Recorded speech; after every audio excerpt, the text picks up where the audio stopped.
This is what almost the whole news media in Nigeria face to do. Good evening, everyone. Thanks for joining me in this video. Today is Monday, 18th day of August 2025. Yesterday evening, Amnesty International published something on their verified Facebook handle. This is about southeastern part of the country and the atrocities of the Nigerian state. The article of what they published reads that Nigeria, impunity in the southeast must stop. Nigeria, impunity in southeast must stop. What do they mean by this impunity? I'm going to read this article for you. You can still go and check it on their verified Facebook page, Amnesty International Nigeria. People are afraid to say this. People who are supposed to say it hate the people who are victims. So because they hate them, no interest, they don't want to make any move about that. But no matter how the lies travel, one day the truth must always come. Southeastern part of the country has been a peaceful, heaven right from time. But about a decade and a half ago, the insecurity started, this tension started when the Nigerian soldiers started giving mud water to ipob, people who are protesting, the Pro-Biafra agitators, who were carrying the flag, blowing whistle. They were not carrying even stick, talk less of knife, talk less of gun. The Nigerian military will gather them, made them to drink and sleep inside mud water. I was warning them. The revenge is coming. Nobody will fold their hands like this. And after that, before the issue of Opus Odema, when he went through the Supreme Court, other politicians put up a fight against him. His house was burned down. His Rolls Royce was burned. Opus Odema need to gather men again, and they started fighting back. So the issue of politics now take the center stage and started destroying lives and property of the people.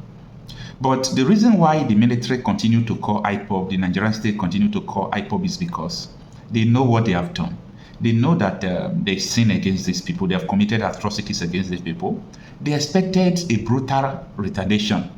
But when they did not see it as they think, they started blaming other attacks on them, just to destroy them, to justify the illegal activities that they have carried out against these people. Everything you hear about ipob today, ipob is this, ipob is that, it's a direct, attack on them to justify the evil the Nigerian military has done against them. It's simple as that. Very, very simple as that. Now, there are so many people that Southeast politicians used to pay, and they call them member of the ipob. We have the records, and when the appropriate time comes, we're going to release it. You can't be paying people, paying your boys, criminals. You are paying them. I don't know the work they are doing for you. I don't know the kind of talks they are helping you to do. But if they commit crime, you will be the first one to tell them that he's an ipob member. But you are the one financing him as a governor. You are the one financing him as a House of Rep member. You are financing him as a senator. And if anything happens, you say he's an ipob. You give the money to go and buy guns. You give the money to do everything. And the crisis is on ground. You be talking here and there that they are ipob or Pro-Biafra agitators. And a lot of people who are being paid by so many politicians, they claim to be ipob members, or I don't know what they call themselves. You know why? Because that was an agreement they reached with these politicians. Make sure you don't indict me. Make sure people don't know this. Make sure that. Is there anything on earth that people will not know? Is there anything that people won't know? There is nothing, absolutely nothing. People will still find out. People will still realize that this is it, this is that. All right. This is what Amnesty International published yesterday. So no one knows the exact number of people killed in the southeast since August 2015. Many people have been declared missing or forcibly disappeared. Do you understand? Since 2015, when these people started killing the Pro-Biafra agitators, nobody knows the exact number that have been killed. They don't know anything about it. People have been disappeared. I made a video last year talking about 2 prisons in the northern part of the country where so many, Pro-Biafra agitators were, I will not call it arrest. They were abducted and taken to the prison. One of the prisons was fortified by Buhari's administration. So, nobody knows the exact number of people that are dead now. Now, what the publish continues say, the number of high-profile killing and the consistent fear of possible attacks anywhere, anytime, show how badly the authorities are failing to protect lives and property and ensure law and order. The Nigerian authorities' brutal crackdown on pro-Biafra protests from August 2015 plunged the southeast region into an endless circle of bloodshed, which has created a climate of fear and left many communities vulnerable. Impunity for these human rights crimes continues to have a chilling effect on the enjoyment of other human rights. Nigerian state is not happy about the stance of Amnesty International. But unfortunately, you see, this is not about Amnesty International. This is all about the truth. This is all about the truth. It's not all about Amnesty International. It's not all about this or that. It's not even all about the Southeastern people or the Pro-Biafra agitators, as you may put it. It's all about justice. There is no peace without justice. There is nothing you will do without justice. There is no unity without justice. Do you know how many people? We used to publish the videos when the soldiers would carry guns, be shooting sporadically, burning down houses. What have they done? Have they committed any crime not to the law? Their crime was that they demanded that they want to be part of a new country. They said they don't want to be part of this country. And when you see, the agitation is justified. You know, this week we have been talking about how politicians, the same politicians who are fighting these people with military, how they brought terrorists into the country.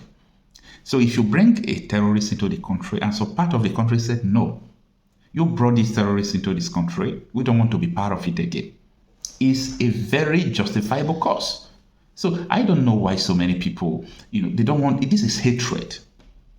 It is hatred. By the way, let me leave this video for you. I've played it for you before. Listen to it again.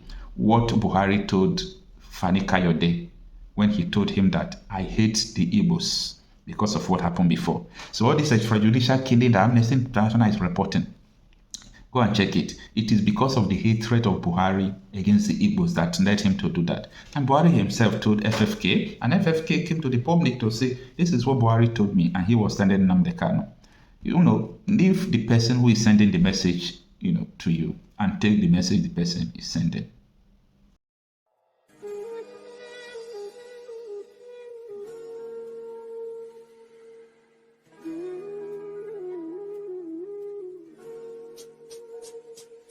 I was in APC for 9 months. What I saw. Anyway, memorable, man. Oh my God. What I saw, man. Memorable, man. And because I was fighting Jonathan because Jonathan was giving too much to the Northerners, and he was very unfair to the Yorubas, and you know the story, and I told them, I said, look, so when I went to APC, Buhari now, I met Buhari through El Rufai. We interacted 3-4 times. We'll go and meet him. He had a house somewhere else, not here. He lives just around the corner from here now. But he had a house elsewhere. We went there. So, but as time went by, he now started sending for me. So I went there with Nasser. Then one day they called and said he wanted to see me. So I said, okay, I'll go. I met him at the transfer. When I got there, he said we should go inside the bedroom.